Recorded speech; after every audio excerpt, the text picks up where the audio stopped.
All right, let's please take our seats. The traffic heading northbound is not fun, so I'd like to be nice and efficient here. All right, good afternoon. April 17th, 2026 SANDAG Public Safety Committee meeting is called to order. I'd like to ask our interpreter to walk us through how to access our interpretation services for today's meeting. Please go ahead. Chair, I was just informed that we do not have any interpreters. Oh, she just joined in online. My apologies.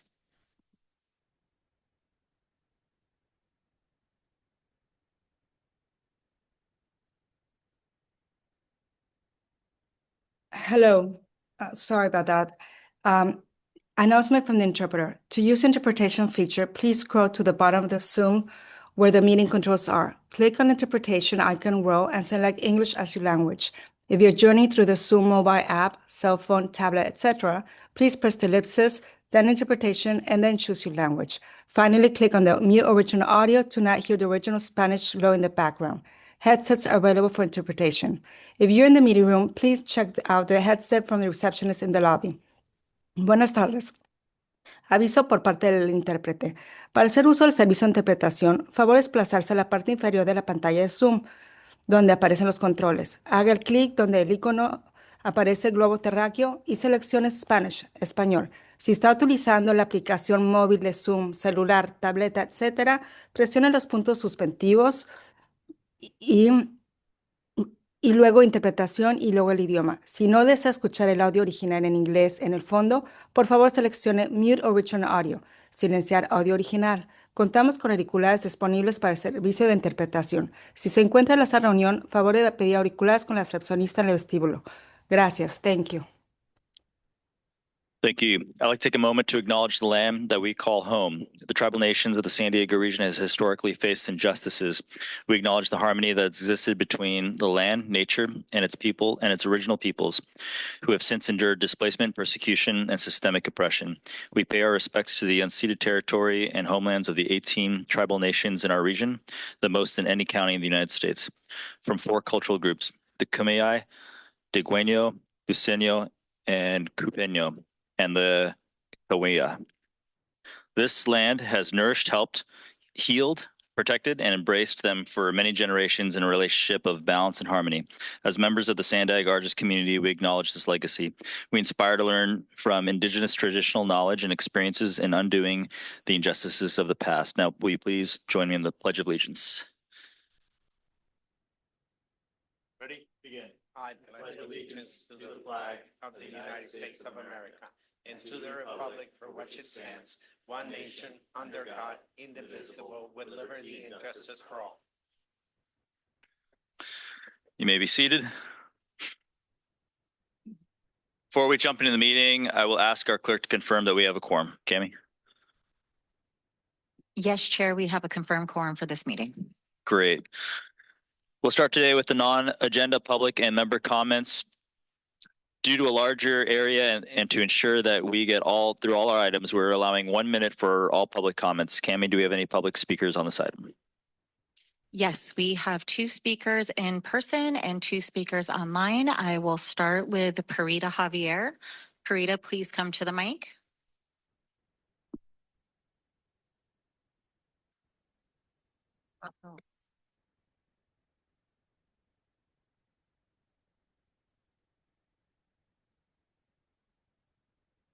Okay. Good afternoon. Good afternoon. Okay. Ano, Please read it. ito, November 24th, 2024, the city mayor, city council members, city attorney, city development services department, city planning department, San Diego Police Department, City Land Use and Environment Group, to whom it may concern. We, the residents of Choyas Parkway, Lee, Streamview, Salta, Boise, Mina, Limona, 51st, Street, West Bank of Choice. Ms. Javier, your time has expired. We'll go ahead and move on to Cesar. Good afternoon. We have 77 signatories. We collected for 2 years. Vietnamese Americans who are very difficult to approach. And thank God, this is a testament of their belief in us to represent them. We reported this first to 911, then the fire, etc., etc. The last one, I believe, is FBI and Uncle Sam. And now we are asking help from God, as always. This is an unseen enemy destroying humans. Environmental hazards here. You cannot see it, but I can see it because it has a very strong correlation to obesity and diabetes. Thank you, Mr. Javier. Your time has expired. I'll now move on to Blair Beekman. Blair, you are self-muted. Hi, thank you, Blair Beekman. Thanks for the meeting today. I hope you guys are preparing for the vote on fare increases coming up. You have kind of a good approach that you don't want to cut services. I hope you can wait 6 months and really deliberate over raising fares for monthly passes for disabled, not by $5, by only $2. And talk about the low income plans. Give it another 6 months. Be open to the 6 months additional if possible. And I had one other item to talk about. I've got 30 seconds left. What was my other item? It was a usual subject matter. Thanks, you're going to talk about ARGIS issues today. I guess just talk about concepts of if we practice our best practices at the local level, we'd be developing better reasoning ideas of peace, not war. We need it right now. It's more around the world. We can develop peace by openness and best practices, what we can do here at our time now. Thank you. Thank you, Blair. Our next speaker will be the original draw, and then we're going to pivot back to one in-person speaker that was missed earlier. Original draw, go ahead. Man, you guys are further encroaching on the people's ability to engage in what you guys are doing. And it just shows that the government is a public safety threat to the people. They want us to believe that it's red versus blue, left versus right, when it's the government versus you. And you guys are engaging in fraud, waste, and abuse across the board. And what you are doing is pushing us into a new world order. And as Trump already said, the reset, it's the greatest reset or whatever, right? That's what all this is leading to, the sustainability plans, all the things that are based off of fraud with the climate change, the fact that you guys are totally trying to control our movements. This is the Agenda 2030 that is encroaching very fast, and you guys know that people are suffering. You can see it happening around us, yet you guys continue down this path to, save the planet, all while people are basically set to lose everything they have. But I guess you guys will be here to help when they do. All right, thank you. And then we're now going to move back to Roland Cerna.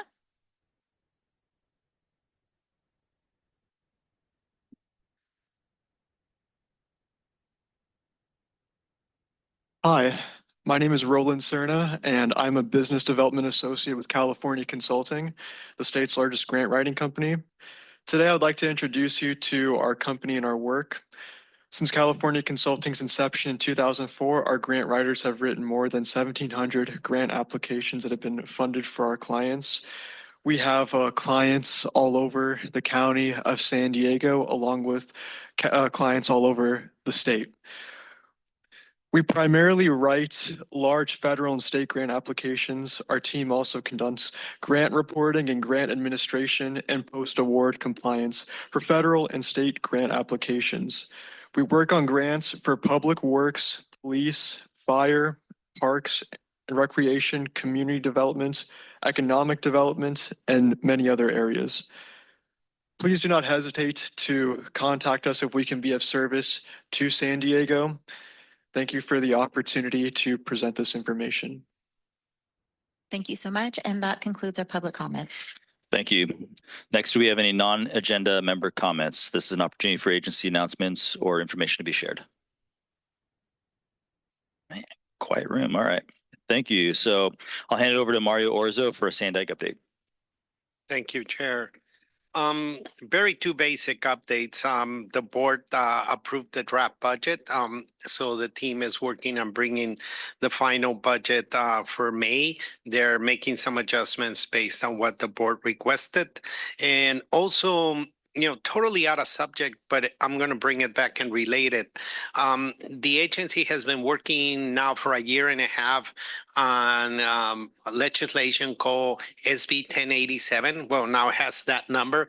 It was to amend SB 375, which is what sets the targets for greenhouse emissions. And that legislation 375 was a huge legislation 18 years ago, but we really felt that it needed to be tweaked to the realities of where we are, 18, 20 years later. In that token, the agency is moving forward with also evaluating the Transnet ordinances and seeing which ones make sense for now, for today's date versus what made sense when the ordinance was created. Also funding shiftings and providing more funding to the local governments, being more nimble and having more flexibility.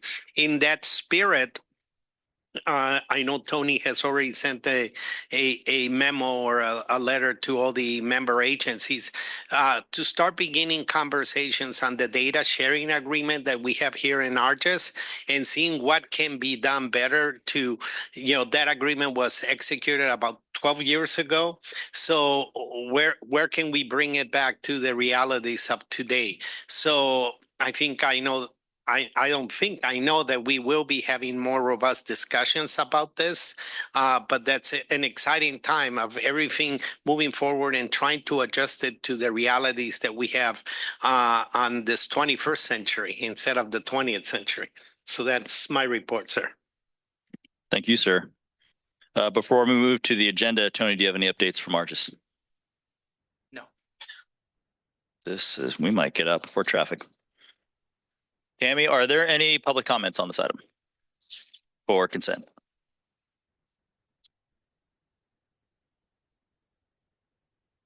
Apologies, Chair. We have one in-person comment and two comments online for consent. Cesar Javier.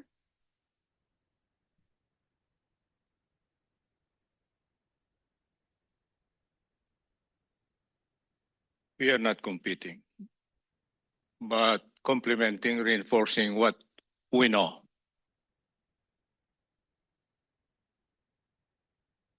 We learn that pollution is a crime of society, and it has registered 6 in the presentation last meeting. We laudably appreciate and congrats the thinkers of that chief police sheriff proponent. Our respect, and may God bless you, because we want to know the accountable people who are destroying our lives in San Diego or region-wide. Hurry up, release the budget, and let's do our work, because the vision. Thank you, Mr. Javier. Your time has expired. We'll now move online to the original draw.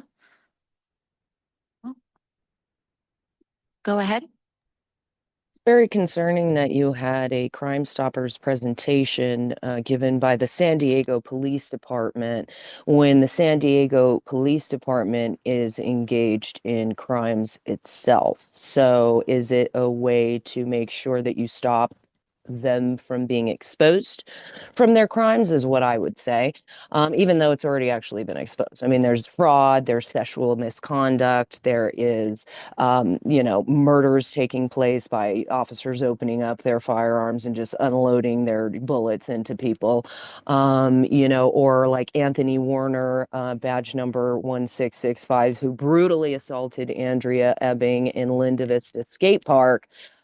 He should have actually had his badge taken. So I don't think we can trust any kind of information that's going to be coming forward from a department that is engaged in crimes itself and working to brush them under the rug and act like it's not excessive force when it totally. Thank you. Your time has expired. We're going to go ahead and move on to Blair Beekman. Blair? Hi, thank you, Blair Beekman. As Mario gave his usual good report after public comment, I hope it can be a reminder that this consent calendar time, if the public wants to comment on the report, we can, because I had a few additional words on the Transnet issues, funding issues. With the rate increases that we're talking about, Transnet, at the meeting I learned yesterday, Transnet actually can have a part to help with future funding for MTS. A reminder to ourselves that we do that responsibly. Good luck in that effort, and work with the state of California also for funding help also. And I wanted to remind from the meeting minutes of last time that you had a UASI item that I'm from the Bay Area, and Bay Area UASI is much different. It has a big open public process to it. They're questioning their future. They're trying to work through it. I just thought I'd give an update on that. Good luck to open participation, public meeting process. Thank you. Thank you. And that concludes public comment. Thank you, Cami. Are there any member comments? If there's no objection, can I entertain someone to make a motion to approve the consent agenda? Chavez will make the motion. Can I get a second? All right. Radia, seconds. Can I get a vote on your clicker, please?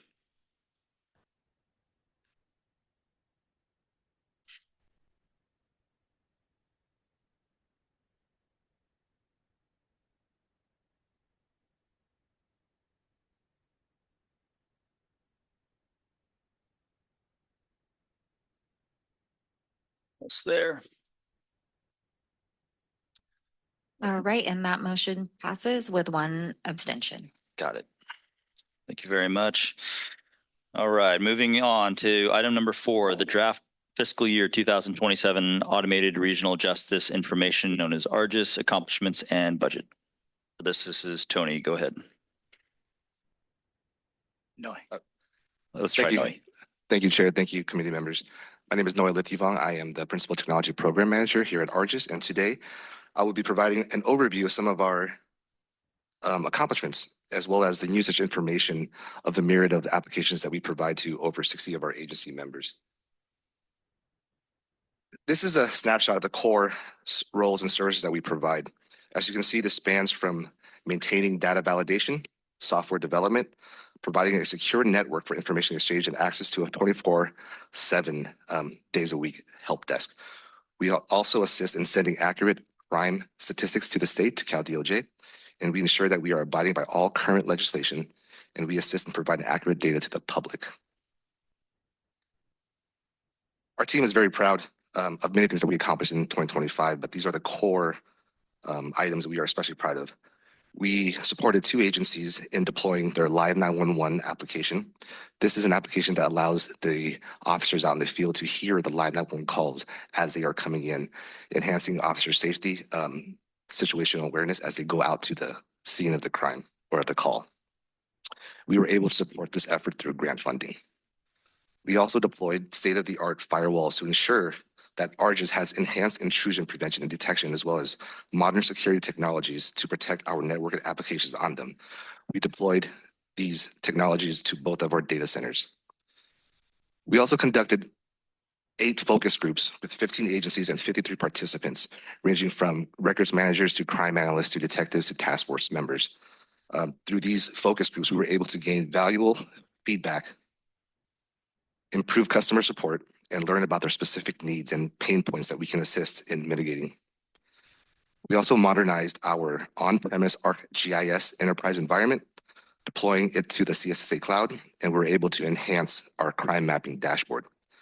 We also upgraded and migrated over 40 agency private circuits, improving network reliability, bandwidth, and creating cost efficiency. And lastly, we relocated the ArcGIS core network to the San Diego Sheriff's data center that improves reliability and security. Regarding our committee work, we were able to reconvene our technical working group.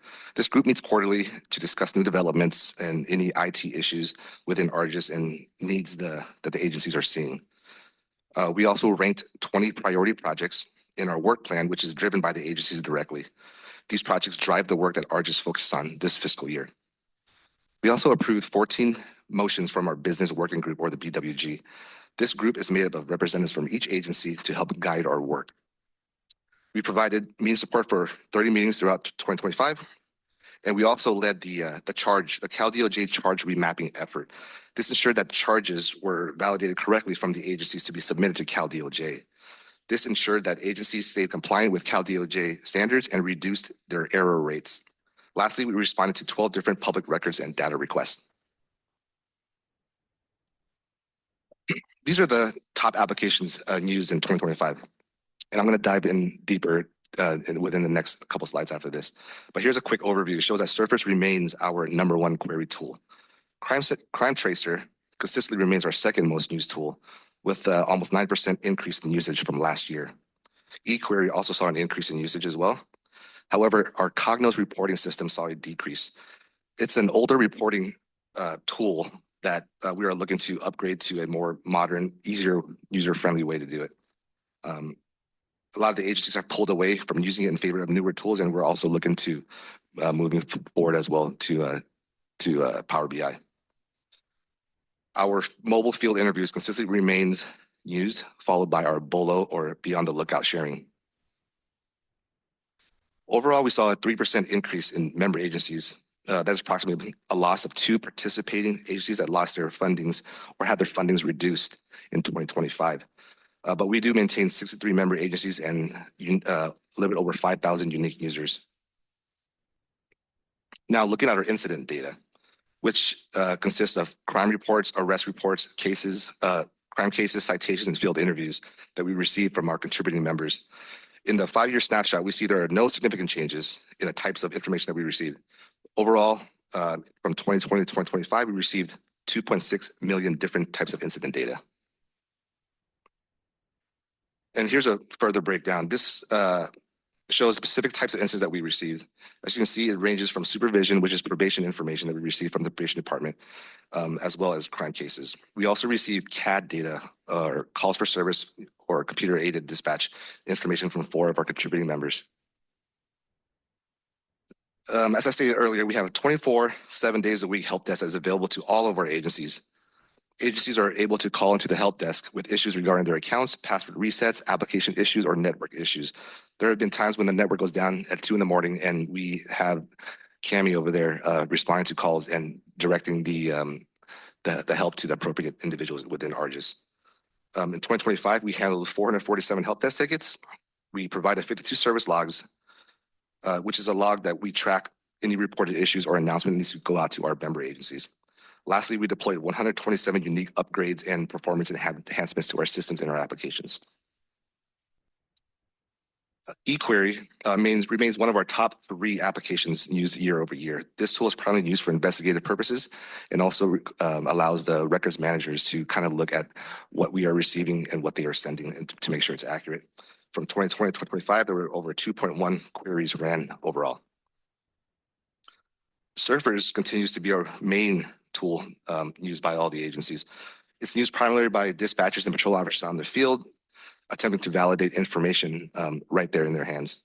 From 2020 to 2025, there were 4.9 million total queries ran.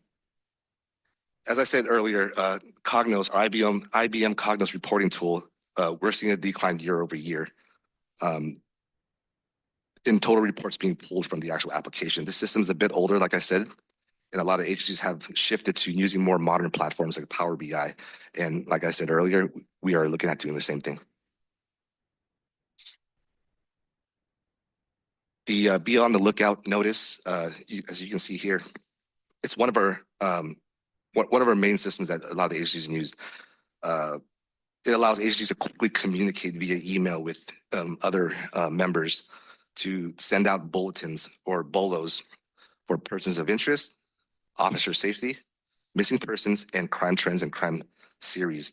The pink bar that you see there is the number of subscribers that are subscribed to the actual BOL notification. And the blue bar is how many emails were sent with bolos attached.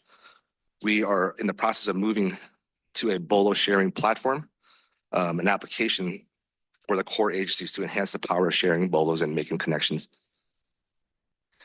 And lastly, Graffiti Tracker. It's a regional program, web-based system used by law enforcement and our partner agencies and the cities to document, analyze, and investigate graffiti-related activity across jurisdictions. It's proven to be a valuable tool in holding offenders accountable, enabling the DA's office to connect dozens of incidents to a single individual. Additionally, the program support mitigation efforts by helping public works and abatement teams track graffiti removal and coordinate responses across the region. Between 2020 and 2025, there were over 380,000 photos uploaded. And with that, I'll pass it on to Director Ray. Thank you very much, Noe. And good afternoon, everybody. And this is just a side highlight that popped in my mind that has nothing to do with this presentation. But when Graffiti Tracker started, I was lieutenant with the Sheriff's Department and worked with Harold, who's at Argus right now, on that program a number of years ago. Okay, got that out of mind. Let's get back to business. Good afternoon, Public Safety Committee. Normally, we provide our draft budget before we present it to the Board of Directors, to the Public Safety Committee. That just didn't work out in timing this year with all the different things that were happening. So today we're going to ask the Public Safety Committee to recommend that the Board of Directors accept the Automated Regional Justice Information System budget as it was presented at the March 27th, 2026 board meeting as part of the fiscal year 2027 program budget. We're going to be taking a conservative approach to the budget, and we'll be reducing the revenues for Argus between the draft and the final budget. Once we have a better idea of what those revenues will be, we can make additional adjustments. This doesn't preclude or presuppose anything the board may choose to do, but rather it provides us with some flexibility moving forward. So to begin with, Argus is 100% self-funded, or I should say 88% of our funds come from fees for our operational budget, and then about 12% of our budget comes from grants to provide research, development, upgrade on our systems. The fee structure is based on the, can you see me okay? Is this close enough? We're good, okay. The fee structure is based on population and number of users approved by the Public Safety Committee and the Board of Directors in 2023. Every year we determine what our costs are going to be, and then we adjust our fee structure to meet our budgetary needs. So theoretically, we start with an X amount of costs, and our fee structure will be that same X amount, and we should have a neutral budget during the course of the year. Charter member agencies, those are the original agencies represented by the 18 cities in the county of San Diego. Their fees are based on an estimated population for each jurisdiction. The contributing and participating member agencies, which are all the other agencies besides the original agencies, fees are based on the number of active users each agency currently employs. Approximately 60% of the total users are charter member agencies, and approximately 40% of the total active users are contributing and participating member agencies. And what you see on the slide in front of you is the 5 program areas for our operations budget. That's staffing, operations and admin, professional service, infrastructure, software and development, and then a 6 area grants. You can see the dollar amounts in the pie chart. Our total budget, including everything this year, is $8,789,000, and our operational budget outside of the grants will be $7,686,000. Okay, first we'll take a look at staffing. Staffing is about $4,500,000, and Argus budgets for 21 positions. That's 7 people on our business team, 7 people on our development team, 6 people on our infrastructure team, and we have 1 annuitant working for us who works on special projects. And at this time, we have 20 employees with 1 vacancy. Our staff time is allocated over the 9 areas that you see on the slides up there. That's where we spend the majority of our time. That's the percentage of where it's developed into. And then you'll see on the bottom, SANDAG, 12%. We allocate $530,000 to pay administrative fees to SANDAG, and this works out really well. The $530,000 I could take, and I could hire 2.2, 2.3, maybe 2.4 employees to do some work. But by paying SANDAG administrative fees, SANDAG has about 40 people that they use to support us in the different needs that we have because we don't have a back office. So SANDAG hires, supports us with human resources, legal support, procurement, finance, budget, meeting support, facility management, and many different things. And we couldn't hire all of those people and operate the way we do. So we have the operations side of Argus. SANDAG provides all of the backside office support to make us work. Did I get that? Excellent. In terms of operations and admin, it's about $488,000, and involved here is rent. Rent's 51%. It's our largest cost here. We budget about $250,000 for rent, property tax, and utilities. We also pay 22% of this budget is for insurance. We pay 7 different insurance policies, portions of including property insurance, employee dishonesty, cyber liability, a number of things like that. We have a $59,000 professional services budget, which is I think 13% up here. That's for an annual auditor that we pay for, an independent auditor that does an audit on Argis's finances. And then we have a legal retainer of $47,000. We don't actually hire an attorney, but that's set aside in case we have to hire somebody outside of SANDAG to prepare for some type of legal action. And of course, the rest of that is divided up into travel, training, supplies, mileage, parking, and administration. And that administration really means fees for recruiting when we're advertising to hire people in the area, but that is $488,000. In terms of professional services, we divide that between consultants and applications. That's a $676,000 piece of our budget this year. An example of the consulting would be Cognos. We're paying Cognos, the organization, about $56,000, and that's a consultant to help us transition away from Cognos into a new platform that's going to be focused on Power BI. It'll be a much more modern reporting program that we have. And we're paying someone to help us bridge the gap from the old system that we have to the new one that we're going to have. An application example would be Bulletin. Bulletin is to be on the lookout platform that we have. We have $200,000 set aside for that, and that is for support and annual fees. And an example of why we would do this is Argus has the ability to purchase cooperatively for the region. This company Bulletin, they charge between $200,000 and $300,000 per agency to provide their product to an individual law enforcement agency. But we in Argus were able to procure the product, and we can share that with all of our agencies. So we have the ability to defray the costs not amongst one agencies, but 19 charter member agencies or all 63, depending on how we set up with different agencies. So we can buy a product, make it cheaper for the region, and everybody has access to that. And I should also note that we invest in actually upgrading our system applications, developing new applications, and updating our software to meet and exceed required standards. Also in our contracting, it's not listed in the budget, but when we pay somebody for a service, like we hired a company a couple of years ago, and they installed some security, part of a security platform for Argus. And it cost us $144,000 a year, $12,000 a month for them to provide the security and support to help manage that system. But whenever we can, we add into our contracts that we want them to transfer the knowledge of what they were doing to us. So we only had to pay that organization 1 year for the security and support. Now we can do that ourselves. And we try to do that in every contract where it's possible, so that when we get locked into $100,000, $200,000, $300,000, $400,000 security contracts, we can just do it ourselves, have the knowledge, and use that money for other things and try to keep our costs down for our region. In terms of infrastructure, network, and mobile, you can see on the slide we have 6 firewalls. We pay for a lot of antivirus software. We have to be in compliance with the state and the federal regulations for security. We have over 200 servers. We maintain over 200 terabytes of data. That's a lot of data. In terms of storage, we have a disaster recovery program, so if the system goes down, we can bring it back up. We have over 80 locations where we have to set up connectivity between agencies and Argus in our data centers. We have a 24/7 monitoring tool. I mean, there's only 20 of us, and we don't stay awake all night long, but we do have tools that will wake us up if we have to address something that breaks down. We also want to make sure that our system is secure, it's fast, and it's trustworthy. Then in terms of the mobile program, we have a very large mobile program. I'll tell you, this is $1.4 million in this area. And in terms of equipment, we put $125,000 aside to replace and upgrade the equipment. In terms of maintenance, we put $241,000 aside for the network, disaster recovery, and the security support.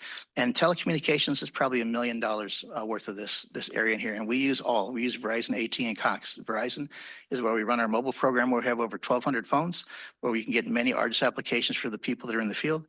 The AT&T is where we get the agencies to be able to connect to our systems. And then Cox is where we connect to our data centers with the agencies that we have. And it's been a pretty stable price, and it works well for us. We don't just have one telecommunications agency. We use all 3 for different areas. In terms of software and development, externally, we invest in key applications and tools to support our law enforcement and data-driven decision-making. And these licenses include applications that we did not create, but support, like Crime Tracer for $108,000 a year, Cognos for $165,000 a year, our Microsoft Enterprise Agreement for $105,000 a year, and a number of other applications totaling $172,000 a year. Internally, we work on continuous improvement for the in-house applications. Noy told you about some of those, and it seems the most popular applications that we have that our users use are the ones that artists created themselves before Noy and I showed up there. So we have to make sure that they continue to work and they're well. And this is a $550,000 investment. And then we have grants. And the grant program works like this. These are the federal grants. For fiscal year 24, in October of 2023, we applied for grants for fiscal year 2024, and the finances for those grants appear, or we receive them, in May of 2025. For fiscal year 25, we applied in October of 2024 for the 2025 grants, and the money arrives just this last May for 2026.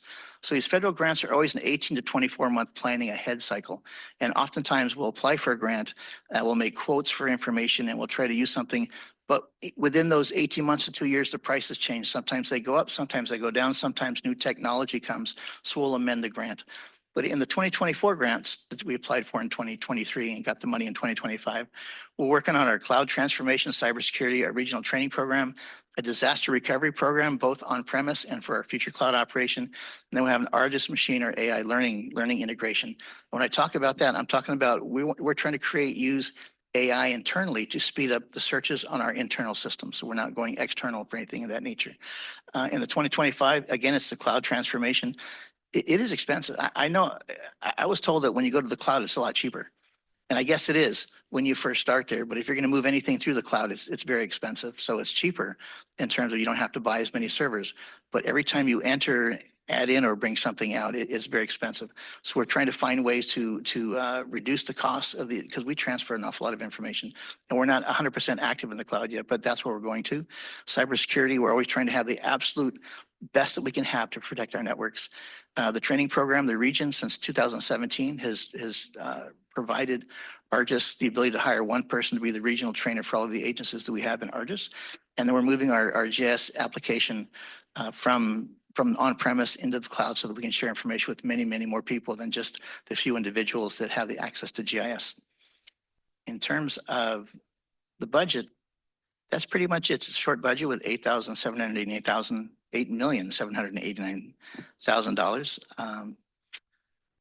I would like to say that in the near future, as I end this presentation, we're going to be coming before you and we're going to ask, and it could be several months away, it could be 6 months away, but in the near future, we want to ask to change our fee structure. Right now, our fee structure is set, like I told you before, by population and the number of users. Right now, we can add an escalator. When the cost of living goes up, we can raise the prices on the 19 charter member agencies because we have that built in. But for the participating member agencies, and we have 40 of those, they pay a set fee. If you have 9 users, you pay $40,000 and it goes to 50,000, 60,000, 70,000, 80,000. So this fee structure was created in 2023. And we did not have the ability to raise the prices on the other folks unless we changed the JPA to open up the fee structure. I think it'd be better if we could spread the cost of living amongst all of the agencies instead of just the 19 agencies that we have. And we'll be doing that probably at the same time as working with the MOU and other documents we have.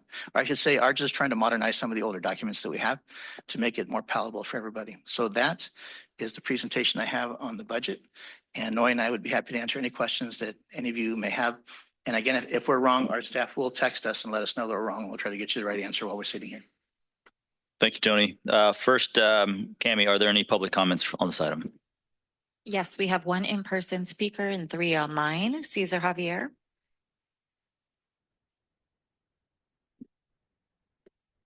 The vision is good, better, best. Now we go to how much money do we spend to locate, construct, and operate. It was presented very clearly that it looks like it's a dream as far as money is concerned. We have already in place some sort of urges.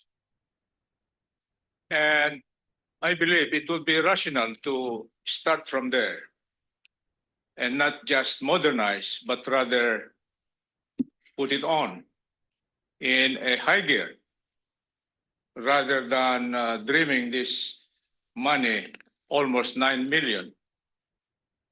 Our point here is let's live within our means and let us not only hear from this Thank you, instrument, Caesar. but Your time people. has expired. We'll move online to Blair Beekman. Blair, go ahead.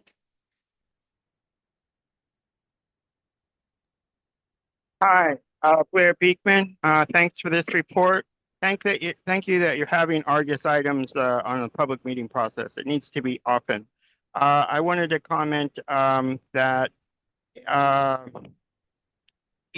Argus was wanting to do new studies with federal government agencies a month or two ago, and so that brought up a whole bunch of questions that board persons wanted more clarification about and understanding. I've tried to make very clearly that the Jayhawk and San Diego Law Enforcement Center can do a real heavy lift while Argus can do more best practices work. So I hope that's what's happening here. Flock has been doing a terrible job in talking about their data collection practices and what they're actually doing. They don't know how to describe that to the public. For Argus to really make the effort to clearly define and honestly describe to the public what they're doing, that is innovation, and it's important we work on it. Thank you. Thank you. The next speaker will be the original draw. Go ahead. When criminal data is controlled by criminals, it cannot be trusted. So I am a part of the Argus system because I've been arrested at the San Diego County Board of Supervisors meetings for speaking publicly. In fact, I was assaulted by Nicholas Gonzalez while Anthony Ray was the active sheriff, and he actively saw that I did not commit a crime, but that he did witness one of the sheriff deputies, Gonzalez, brutally assault me. That was a crime that took place, yet I am the one, and my data is being shared through these centers. So it cannot be trusted, especially when you want to protect certain people's data and not everybody's. And we should be concerned about all data that is being collected, because you guys want to sit here and act like you're going to put in a firewall that is going to stop breaches of data from happening. Well, when Palantir, through the fusion centers, are having access to this kind of information, and their investors are State Street, Vanguard, and BlackRock and other ones, that data is internally getting shared. Thank you. Our next speaker is Andrea Ebbing. Andrea, go ahead. This is Andrea Ebbing. What an unfortunate situation that somebody as small and a female as Audra is beaten by an officer in public. Shame for speaking up. What a shame. You know what? It's also a shame that it happened to me. Anthony Warner beat the life out of me on March 21st, almost killed me in front of 40 children and 24 police officers who cannot respond to a non-emergency or emergency within 48 or 36 hours had to stand there and watch. Really shady, huh?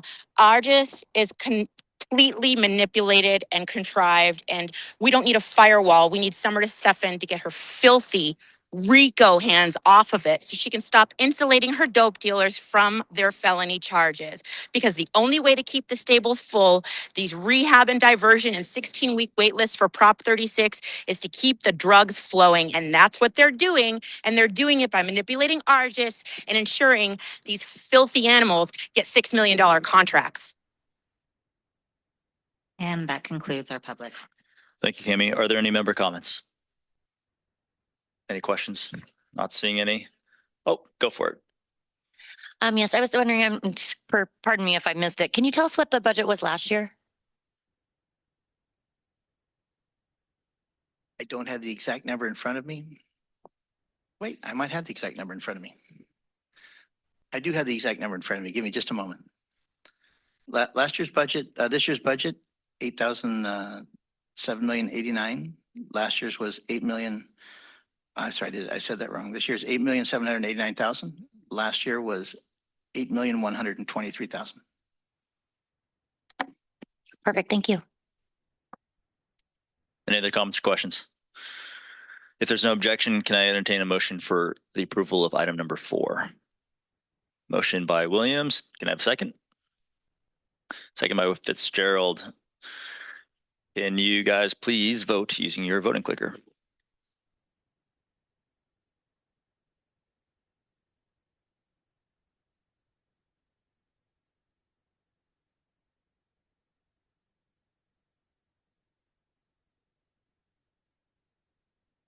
South County. Oh, she's coming back. She's coming back fast.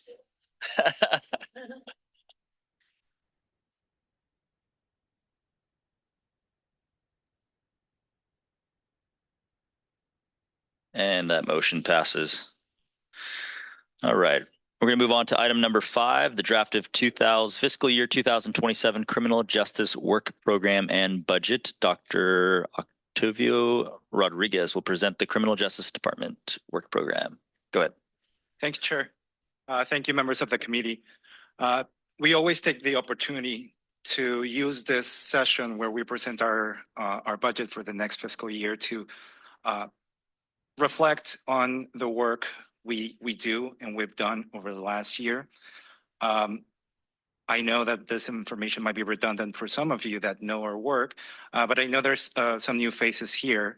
And also I think it's important to reflect, as I mentioned, of who we are and what we do. And as the head of the Criminal Justice Research Department, for me, it's really, really an honor to be presenting this information in front of you today. And why it's important for us to reflect on who we are. It is important because there's still a lot of confusion on who we are. Many people still believe that we are ARGIS. The Criminal Justice Research Division is actually a proud part of the Data Science Department. And over the last almost 50 years, we've added this uniqueness to SANDAG as a metropolitan planning organization for our work in criminal justice. In fact, as I mentioned, we're about to be 50 years old. I look very young, but we are.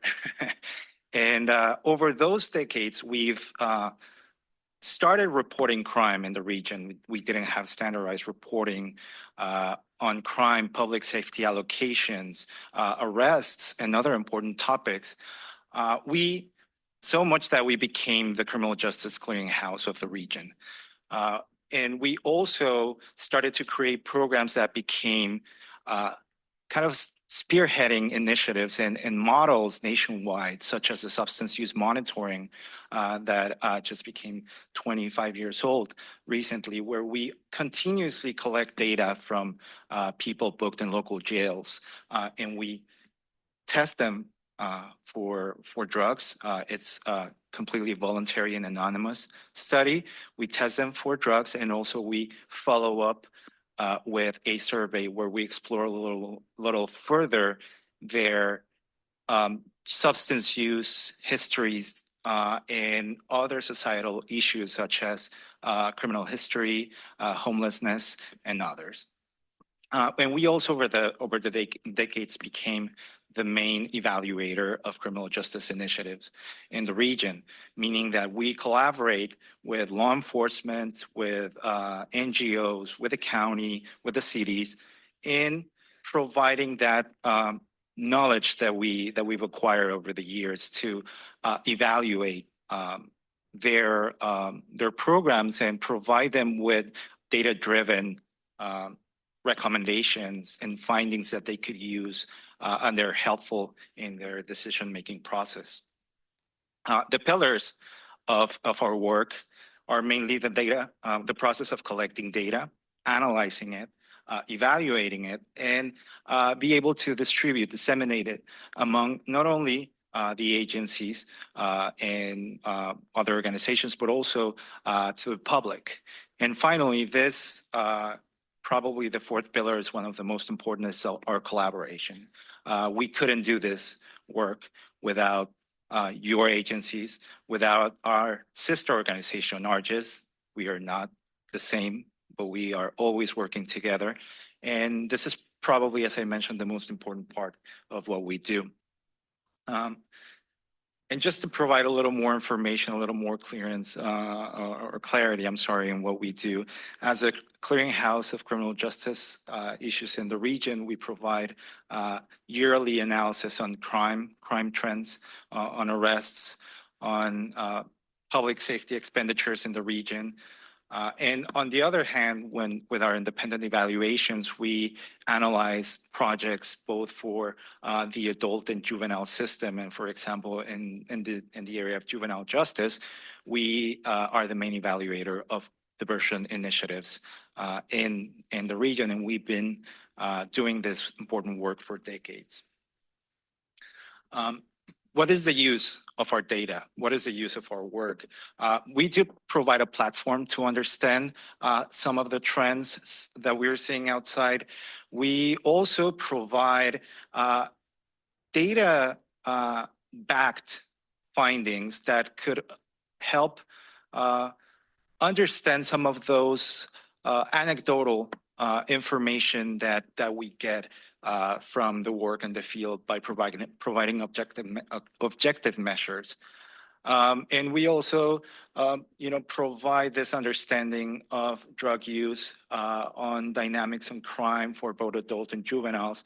And we serve as a cost-effective partner for agencies who need our assistance to evaluate their projects. And this was a very important year for us. I mentioned we're about to be 50 years old, but this year, or 2025, was our 45th anniversary reporting crime annually in the region. We started this effort in 1980, and we've been doing this reporting ever since. As some of you may know, I will explain this a little further in my next presentation, but there has been changes in methodology on crime reporting, not only in the region of San Diego, but also but nationwide.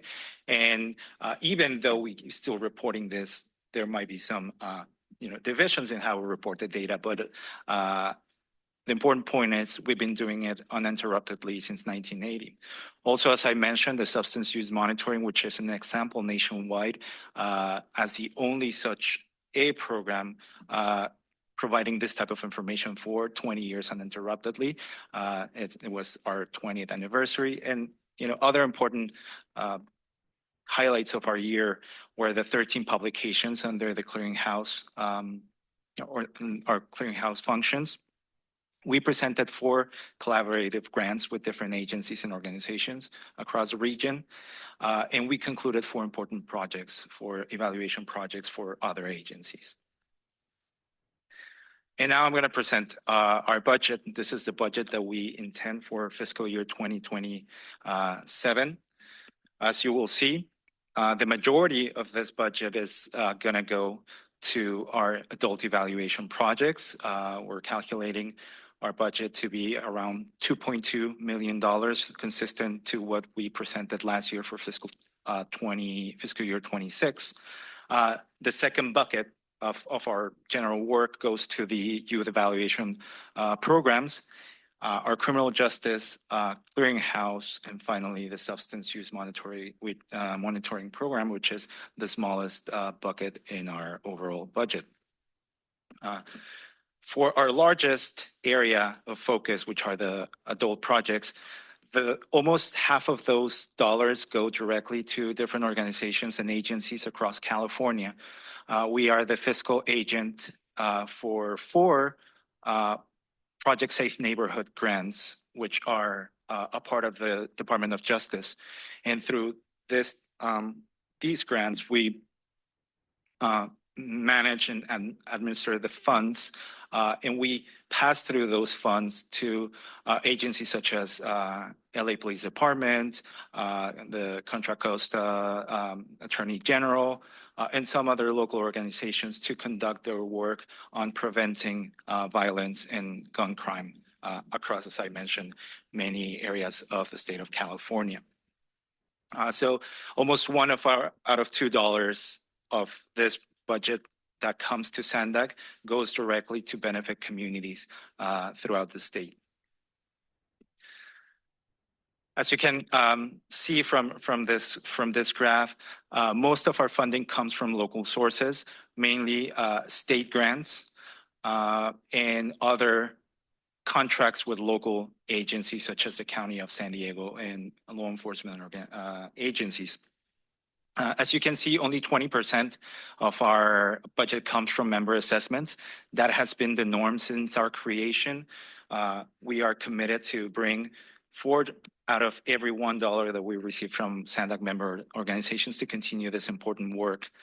Our federal funding, it's consistent, it's lower, and at this point in time, it is, as you all know, uncertain given some of the changes in how federal funding is allocated. So we might see changes, not in our next fiscal year, but in following years on this distribution on federal, local, and member assessment funding.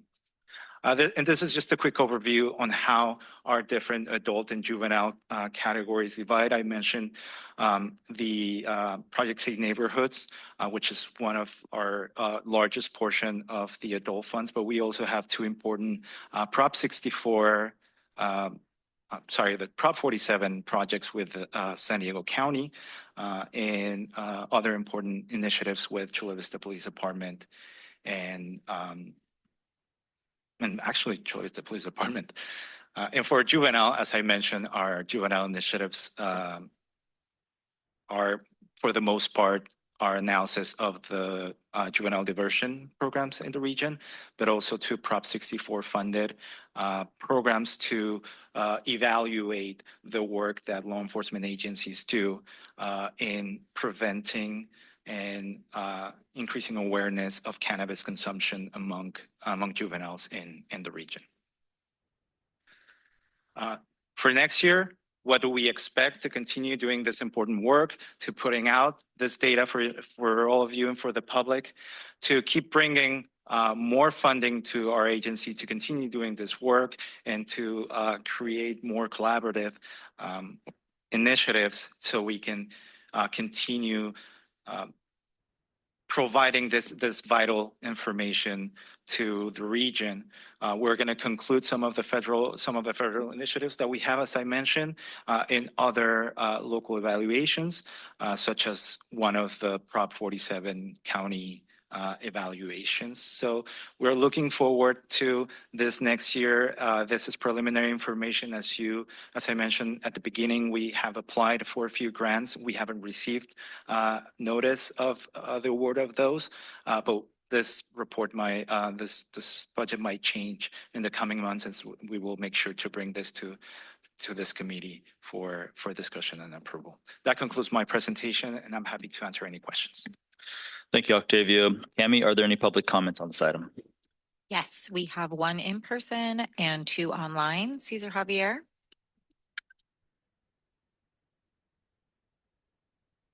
The vision of RGS is laudable. We wanted it, but we wanted it according to the rightful price. We need money to buy water to cleanse the Tijuana River Valley crisis.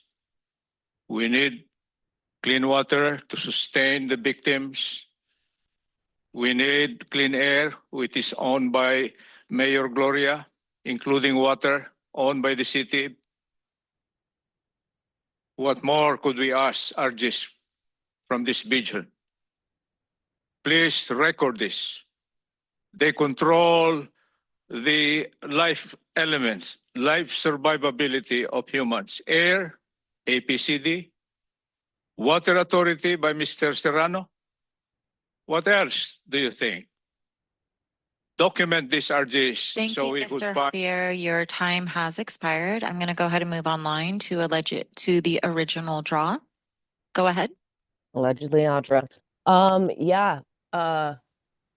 This is really terrifying to think about because it's like you're saying it's beneficial to the community. What have you done that's beneficial to the community? I think I missed why this is important, especially when you actually leave out the important data that should be collected that is happening in the jails. You want to sit here and you want to be like, oh, are you on drugs? How about the deaths of the women that happen, you know, like at Las Colinas and stuff like that, from like being refused medical care, you know, having their babies, you know, cut out of their wombs and stuff like that, and then being put on suicide watch strapped to a bed, you know, or them being injected by, say, like Falk ambulance, you know, like probably number 36, who knows? And they're, you know, whatever, you know, maybe it's some ketamine or, you know, some Versed, who knows, right? Are you collecting that data? I'm just wondering, are you collecting the data of the abuse that's actually happening in the jails, or just, you know, the drugs? Moving on to Andrea Ebbing, you may go ahead. Unfortunately, I have the experience of being in Las Colinas multiple times, despite zero history of crime, violence, or substance abuse of any form. And this very last time, I got a real inside look at to what that data is. And I'm going to make sure you won't get that grant. Don't count on it. Actually, count on being defunded, because after I was injected with an unknown substance in a Falk ambulance, and then I was asked in the hospital room by some filthy STPD kickback takers if I like GHB and ketamine, and I said, no, please don't come near me, don't touch that, I don't do drugs. No. They stuck me with it twice, but I woke up naked and bleeding vaginally by these bastards. And then when I got to Las Colinas, I was begging them for a drug test, blood and urine, and a half-life of any substance that was inside of me so I could understand what they put inside me. They refused, and then they put me in a detox tank. I don't do drugs. They would have known that from my previous stay, which was just a few days prior. Payback's a bitch. Your time has expired. We're now moving on to Blair Beekman. Blair, go ahead. Hi, Blair Beekman. To offer a story of when I used to live in Santa Clara County. Their jail system, they were one of the first counties to start practicing the surveillance technology ordinance, you know, like the trust ordinance in San Diego, open accountable practices, open policies, explanations of all the tech. They didn't want to go into explanations about their jail cameras and the biometric involved. They felt that was off limits. It was national security imperatives. People like myself just kept pressuring them and putting, you know, offering the merits of doing that, having good tech accountability policies for the jail cameras. Over time, they created policies for those tech cameras. It became an open conversation. Good luck what we can be doing the same here in San Diego and border issues, working with federal agencies. I just wanted to offer a story of hope at this time. Good luck how it can help here in this item. Thank you. Thank you, and that concludes public comment. Thank you, Cami. Are there any member comments or questions? Yes, go ahead, Jessica. And I have the same question for you. What was 2026 fiscal year budget? It was around 2.1 million. Thank you. Yeah. Great. Any other questions or comments? Yes, Ms. Fitzgerald. Thank you. Judy Fitzgerald, Escondido Council Member. I'm newly appointed and very grateful to be here. I do have a question. You mentioned contributing and participating agencies under the juvenile and adult projects. You mentioned diversion initiatives for juveniles. What initiatives or what do you have in place for adults? Sorry, for juveniles or for? Well, you mentioned the diversion initiative, so Right. I'm interested to know what other initiatives do you have for the juveniles and what do you have for the adults? Correct. Thank you very much for clarifying. Yeah. So for as part of the juvenile portion of our budget, one of the biggest parts go to diversion initiatives, as I mentioned, that they're carried out by probation department, where they instead of sending kids to jail, they send them to some pro-social or like substance use, mentoring, and other type of services.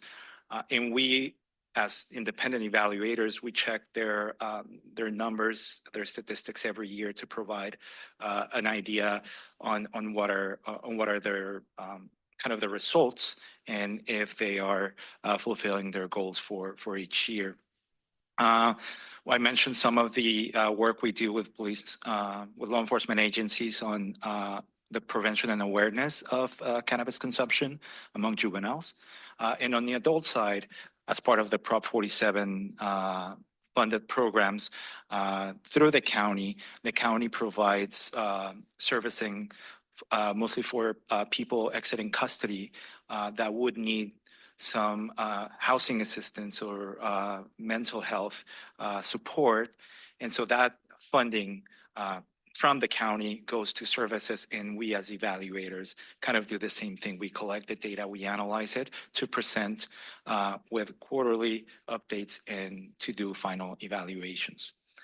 There are other programs that we support. The retail theft prevention in Chula Vista, working with officers on their programs to reduce crime theft or auto parts thefts. We also have the Project Safe Neighborhoods that we work with many organizations throughout California, where we provide the administration support for them to conduct their activities. Thank you. And the safe neighborhoods are for the community. It's community-based. That is correct. All That's federal funding from the Department of Justice that goes directly to the community. All right. Thank you. You're welcome. Any other questions or comments? I just have a couple of questions myself. Last year, we had narcotics chief James Fontaine here, the district DA's office, and he was mentioning non-opiate addicted drugs and scared the heck out of me about those. Are we able to test for those, create statistics of usage through this program? So currently, given, I should admit some of our budget constraints specifically for this project. So we have the capacity to test for the main substances such as marijuana, cocaine, crack cocaine, methamphetamines. And unfortunately for the opiates part, it is a combined category. So we are at this point not able to differentiate what substances are there. There are other substances like I believe I think we can test for ketamine and others. They're like much lower in the percentage, but at this point, and that is actually an important challenge because as new substances arise, we have to adapt our methodologies and our instruments to make sure that we cover this. So at this point, no, we don't have this capacity, but we work every year with our different partners to bring our studies up to date and to include substances as needed for our analysis. Yeah, that'd be great. I know there's like from bath salts to the gas station narcotics that are out there. It would be nice to know if a trend is decreasing or increasing anywhere else, but whether it's going to be increasing in those segments. Also, do we create statistics about those that become reincarcerated? So they're in once, they get out, and then they're arrested and incarcerated again. So a lot of our independent evaluations have a measure of performance of the different services and programs, and that is a rate of recidivism. So we looked at specifically some of these programs which have a goal of preventing people going back into the criminal justice system. And so we do, for specific projects, analyze that and try to see how they're performing into that specific goal of preventing the individuals to be in contact with the criminal justice system. The majority of times we do this during program participation, 6 and 12 months after participation. After that is really complicated because the funding usually ends for both the evaluation and the services and programming. So beyond that, it's really hard to have that information. Gotcha. But last but not least, I had an opportunity in February and I thank the Sheriff Department for giving me a tour at the East Mesa Reentry Facility. And it was an amazing tour. I had an opportunity to see those that, the inmates there, or what's the PC term? IP.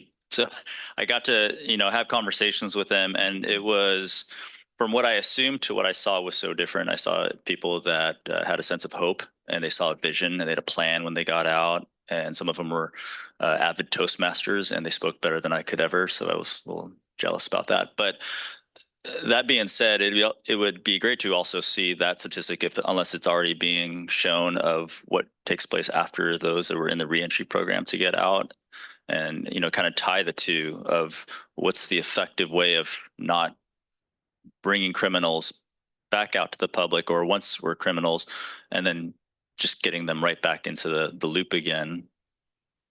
So do we have that type of statistics already? So we do have that type of information for specific programs. For example, if we talking specifically about Prop 47 program with the county, we do this constant analysis of we call it the recidivism outcomes, but it's a fancy word to say we're constantly looking if they're coming back in contact with the criminal justice system. So the answer is yes. In the context of each program we do, or each program that requires us to analyze recidivism, we do have those statistics, and we can certainly present those in the context of presenting the program. Great, thank you very much. Besides for that, if there's no objections, may I entertain a motion to approve item number 5. Motion by Chavez. Do I have a second? Second, Williams. Please use your clickers to vote. That's the fastest yet, I bet. Bam. This motion passes. All right. Last item of the day, item number 6, is the mid-year 2025 preliminary crime report. Again, Dr. Rodriguez, floor is yours. You're going to stick with me. Well, first of all, thank you very much for approving or recommending to approve our budget that guarantees that we're here next year to present this information. And today I'm going to discuss, or I'm going to share with you, our preliminary results of the mid-year crime 2025 analysis. This analysis usually comes a little earlier. In the year this time around, we had a few technical issues in retrieving that information and validating some of the numbers. We decided to wait for its release until we would make sure that all the data was correct. And again, as this is an evolving process and this information is going to be published in the coming weeks, some of these numbers might change in the very end, or we make some final adjustments. But as I mentioned in my previous presentation, over the last years, there has been a change, a swift in how data nationwide is reported. Some of you may be familiar with this new category. Some of you don't. You might be more familiar with the kind of more traditional ways of reporting data as violent crime, property crime, drug crimes, and others. This, with a change in methodology nationwide, we now report on 3 major categories of crime. Crimes against society. It is a crime where society is considered the victim as a whole. We have crimes against property. This is self-explanatory, that which the object is to affect or retrieve property from others. And the final is crimes against persons, where there are individual or specific victims. This year, there was a total, or the first part of 2025, there was a total of 58,769 crimes. That represents a decrease of 10% from 2024 and a decrease of 21% from 5 years prior. Wrong button. Looking at categories is important to see because I was talking about important decreases 1 and 5 years to 2025, and we are seeing those decreases in all crime categories, and we are, as you can imagine, seeing consistent decreases over the last 5 years. Again, wrong button. When we looked at specific crimes or specific categories, we can see how, for example, in the case of crimes against persons, the majority of those are some type of assault, simple or aggravated assault. It is around 80% of all crimes committed in the region are assaults. And when we look at how these specific crimes change year by year, we can see that most specific crimes decrease compared to the same part of 2024, the same time in 2024, with the exception of intimidation that increased 10%. Looking at crimes against property, we can see that almost half of all crimes against property are larcenies. And the next big category is destruction of property, for a total of over 31,000 crimes in the first 6 months of 2025. When looking at specific crimes, we can see, again, important decreases in most of specific offenses, with the exception of arson, that had or saw an increase of 40%. Given the small number of arsons, the 50 more arsons that we saw in the first portion of 2025 made up 40%, that 40% increase. In terms of the crimes against society, the majority of them are considered drug-related crimes, meaning drug or narcotic violations and drug equipment violations. You can see it's about 90% of all crimes against society relating to drugs. And what we've seen from last year is decreases, in all these categories, specifically and importantly seeing decreases in drug, narcotic, and drug equipment violations after seeing increases last year. Similarly, we work with law enforcement agencies individual to track hate crimes. These hate crimes are not individual crimes per se, but they are flags in other crimes. For example, in intimidation, in destruction of property, when there is an element that can be considered a hate crime, which goes against political, ideological, religious beliefs, gender identity. This is classified as a hate crime, and it's counted here. This information this year does not include information from the Sheriff's Department. There were some delays in obtaining this information, and we decided to move forward without including those numbers here. But we're working on fixing the issue, and we're going to make sure that in our next presentation on this, we include the Sheriff's information. But overall, what we're seeing is also a decrease in both the events, the victims, and the suspects, three events, victims, and suspects of hate crimes in the region in 2025, in the first part of 2025. The majority of it are crimes against property. As I mentioned, a hate crime could be destruction of property, vandalism, and others. So most of the victims of this type of crimes go to crimes against property. And that is, of course, of the 36 total offenses that were recorded in the region by law enforcement agencies. This year, we saw a little or a small increase in religion as the motive for this type of offenses. In the past, race and ethnicity was always the bigger or the biggest category here. That there was an increase, and this can be explained or understood in the context of what we have seen over the past couple of years worldwide in some of the major conflicts in the world. But a few things for you to take away with you from this presentation.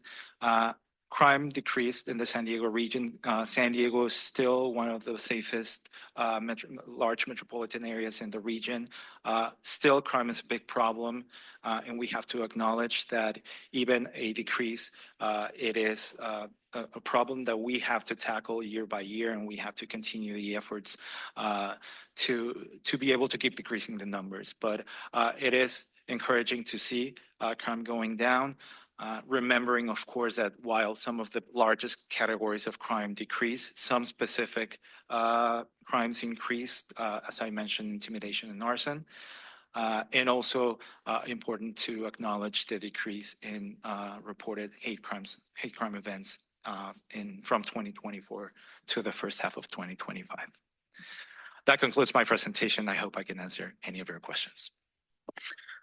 Thank you very much, Cami. Are there any public comments on this item? Yes, we have one in person. Are the Javiers still here? They have left. Okay, we'll move on to our online speakers. Andrea Ebbing. Oh, go right ahead. So what an embarrassment for recidivism rates, because just 3 days before I was almost murdered by SDPD Anthony Warner in front of 24 deadbeat police officers who all got like $5,000 to $50,000 in rehab kickbacks for these programs. I was in Las Colinas for 8 days under a fake warrant because on November 4th, 2025, I had brain surgery to save my life at Scripps La Jolla. And that filthy animal in our district attorney's office thought she'd bypass the law and put $100,000 warrant on me, which is double the amount that her child rapist murderer, Stephanie Crow's murderer, that case she screwed up because she was the worst DA in the entire building, but mob boss Bonnie Dunanis put her in place. Well, they falsify all these cases. I was released due to medical. When we put down the money, the 100,000 fake ass warrant, they couldn't take it. But I was released from medical for ruptured aneurysm, and then Anthony Warner smashed my head in over the ground over and over again. Moving on to the original draw, go ahead. I want to give a warm handoff of this propaganda update to Mencho Mario. This is interesting. You guys haven't added the crimes that are actually taking place in the county, which is interesting because you guys are gatekeepers to that kind of data and, you know, really sharing it with the public. As you're talking about pornography, I'm wondering about all the child pornography because child rape is running rampant, not only in just San Diego, but across the nation and the world. And, you know, places like the Polinsky Center that have been reporting abuse. So there should be a crimes against children going on there from all the children that are being trafficked by the county. You know, and then going into things like being a part of the Epstein files and things like that, where they, you know, get the organs harvested and stuff like that. And then, you know, just all the babies that are murdered in the county of San Diego, as we're a sanctuary for murdering babies.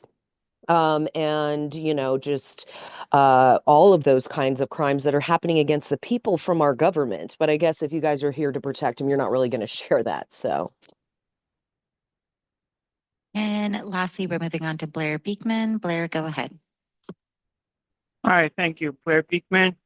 Good luck that we could be addressing Andrea's issues. I mean, we need to be addressing San Diego law enforcement, sexual violations, de-escalation issues. There's a lot that we have to be addressing. Good luck in our efforts to really address it. I wanted to comment that for this item, the practices of we brought crime down over the past few years. Technology has had quite a hand in that, apparently. I'm sure we'd love to easily say that the easiest. What do we do? Where do we go from here? Do we keep dumping tons of technology upon ourselves and say we're a technology future?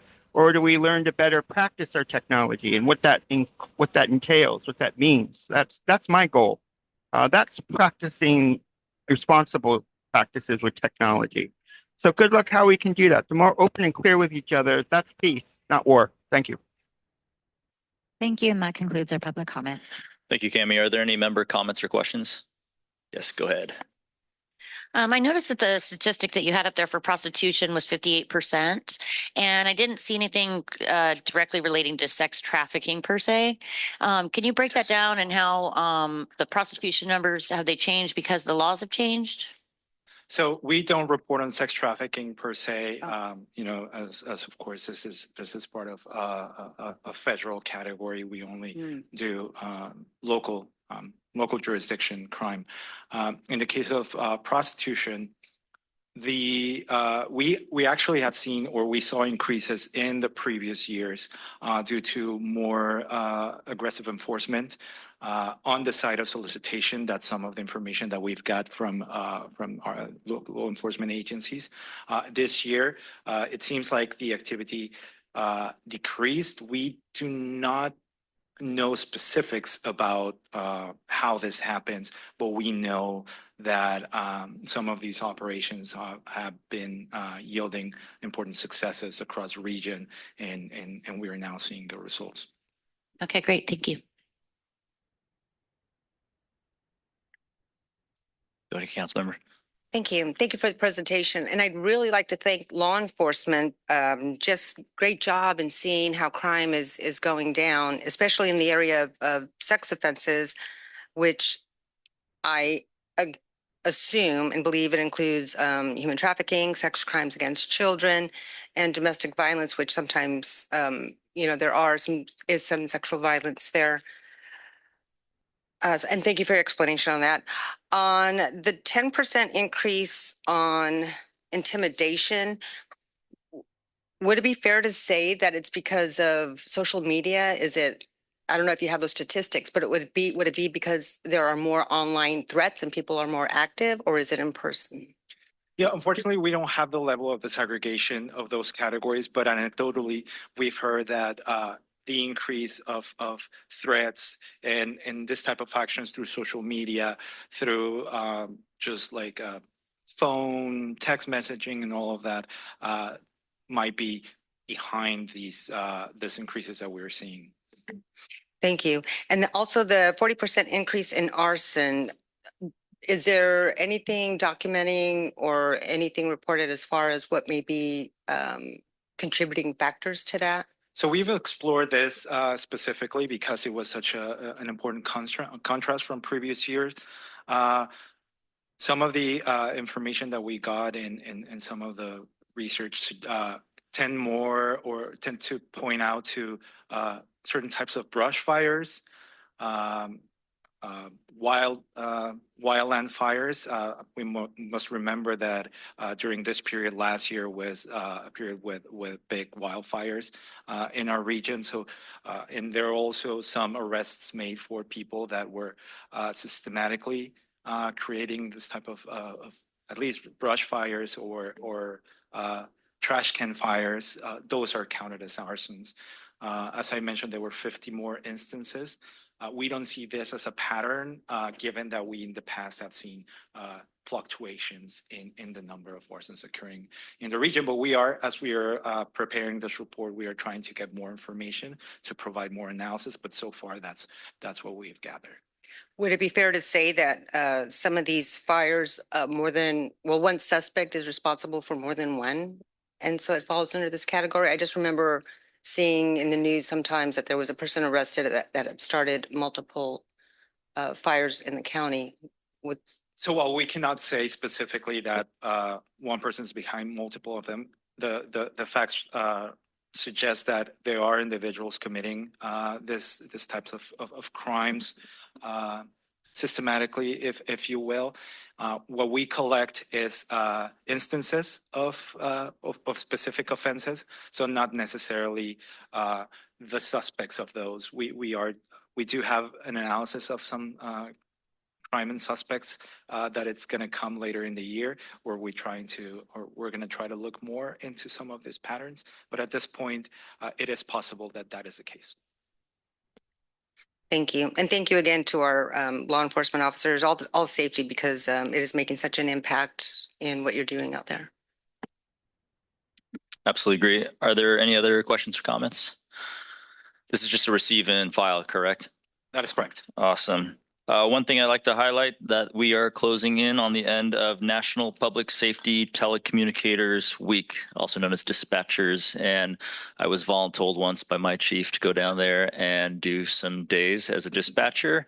And it freaked the hell out of me, because what you realize is that moment of panic to the moment of you answering and figuring out where it needs to go may feel like child's play for the dispatchers who are seasoned, but we get a good heads up as police officers and firefighters to be able to respond, knowing exactly what it is that we're about to face.